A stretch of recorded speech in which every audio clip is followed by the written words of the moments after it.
Let's talk straight. You work hard for your money, you sacrifice, you save, you dream about what that money can do for you.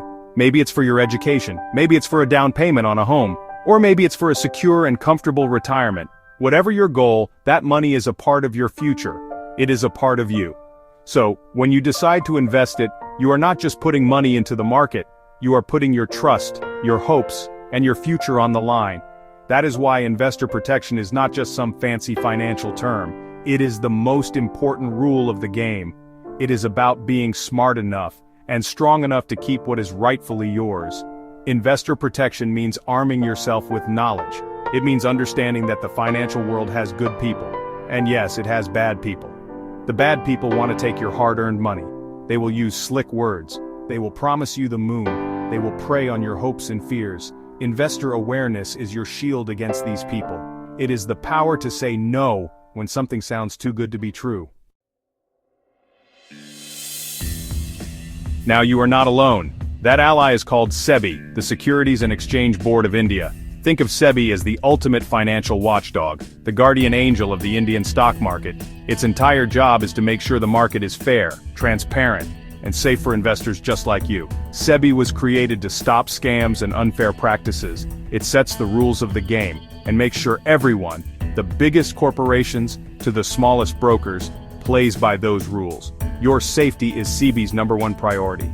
So what does SEBI actually do for you? It makes sure companies raising money tell you the truth, the whole truth. SEBI forces companies to disclose everything about their business, their finances, the risks involved in investing in them. It also regulates the people who work in the market, stockbrokers, mutual fund managers. It sets standards, licenses them, and can kick them out of the business if they break the rules. SEBI is constantly watching, monitoring trades, investigating suspicious activity to prevent manipulation and fraud. Let me give you a concrete example. Imagine a company making false promises about a product it doesn't actually have. SEBI can step in and stop that company in its tracks, freeze assets, impose huge fines, even ban directors. Or if a broker is churning your account, SEBI can take action against that broker. SEBI's power is your protection. It creates a system where you can invest with more confidence. But remember, SEBI is a regulator, not a financial advisor who guarantees profits. It cannot stop you from making a bad investment. SEBI provides the safe playground. But you still have to learn how to play the game. Knowing SEBI exists should give you confidence, not complacency. SEBI is your partner. You are the CEO of your own financial life. That part is up to you. Alright, let's get real. The world is full of scammers who want to get their hands on your money. They are masters of persuasion. Their favorite targets are people new to investing. Learn to spot them from a mile away. The most common trap: promised guaranteed high returns with no risk. Say it with me, there is no such thing. Anyone promising it is lying and trying to scam you. High returns always come with high risk. If it sounds too good to be true, walk away. Run away. Another huge red flag: pressure. Scammers create a false sense of urgency. This is a limited time opportunity. You have to get in now before it's too late. They want to stop you from thinking or asking questions. They want a quick emotional decision. A legitimate opportunity will be there tomorrow. A real advisor gives you time to think, read, and decide. If you feel rushed or pressured, stop. Panicked decisions are almost always bad decisions. Classic Ponzi explained, scammer uses new investors' money to pay earlier investors. It creates the illusion of profits. People see friends getting paid and jump in. There is no real investment. Money is shuffled around. Eventually the scheme collapses when new investors dry up. Warning signs: promises of high, consistent returns and complicated or secretive strategies they can't clearly explain. If you ask and get a vague, confusing answer, massive warning sign. Be very wary of unsolicited offers. Random WhatsApp message, an email, a phone call promising hot tips. Delete it, hang up, block the number. Legitimate professionals don't operate like that. Scammers trawl the internet, try to build a quick friendship, then pitch the scheme. Do not engage. Keep a small, trusted financial circle. Never invest based on a stranger's tip. Your financial future is too important to gamble on an anonymous message. I cannot say this enough, you must read before you invest. Every time a company wants to raise money from the public through an IPO, or a mutual fund launches a new scheme, they are required by SEBI to publish something called an offer document. This document is your best friend. It is your secret weapon. First, look for the risk factors section. I know, these documents can be long and look intimidating. They are filled with financial jargon and legal language, but you do not have to be a financial genius to get the information you need. You just need to know what to look for. First, look for the risk factors section. This is without a doubt the most important part of the entire document.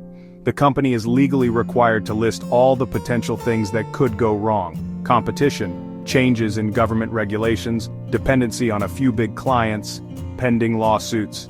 This is not the company trying to scare you. This is the company being forced by SEBI to be honest with you. Read this section twice. If the risks listed make you uncomfortable, if they seem too great, then maybe this investment is not for you. This section alone can save you from making a huge mistake. Next, you need to understand the business. What does this company actually do to make money? Don't just rely on the fancy marketing story. The offer document will have an About Our Business section. Read it. Could you explain to a friend in simple terms how this company operates? If you can't, you should not be investing in it. The document will also tell you what the company plans to do with your money. Are they using it to build a new factory? To pay off debt? To fund research? You have a right to know where your investment is going. Finally, look at the financials. Profit and loss and balance sheet. You don't need to be an accountant, but look at basic trends. Has the company been consistently profitable? Or are profits erratic? Is it drowning in debt? This information gives you a snapshot of the company's health. Taking an hour to review these key sections of the offer document is the smartest hour you will ever spend on your investments.